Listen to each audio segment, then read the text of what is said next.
Miani og lain-laing reaksyon ang pagpahunong na sa mother tongue instruction sa mga eskwelahan. Mao kini ang paggamit sa native language o dinhi sa ato Binisaya aron mo itudlo sa mga kindergarten hangtod na sa grade 3 pupils. Nahimo ng balaod ang kausaban nga gipatuman sa Enhanced Basic Education Act of 2013, partikular na sa medium of instruction. Di na ipadayon ang mother tongue ug mobalik na sa naandan. Matod sa mga ginikanan nga among naistorya, nasayo na sila sa update o gani ni-update kuno ang teacher kabahin ini. Kadaghanan kanila uyon sa kabaguhan kay mas maayo kunong in English ang itudlo sa mga eskwelahan aron maantigo ni ini ang mga bata. Apan sa iyang bahin, ang konsehal sa Mandaue nga chairperson sa Education Committee lahi ang opinyon kay mas gusto niyang Binisaya gihapon. Na agyo lisod kaayo nga Bisaya nga lisod kay sabton. Laglom na kaayo ba? Ya murag lisod na kay namo sabton.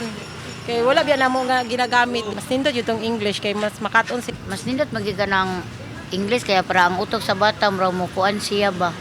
Kay Bisaya mo ra magyapon. I am in favor of continuing the use of mother tongue kay as also an instructor especially in schools. Masayon magud masabtan sa mga bata, especially kindergarten and grade 1, grade 2, grade 3, ang instruction sa teachers using the mother tongue.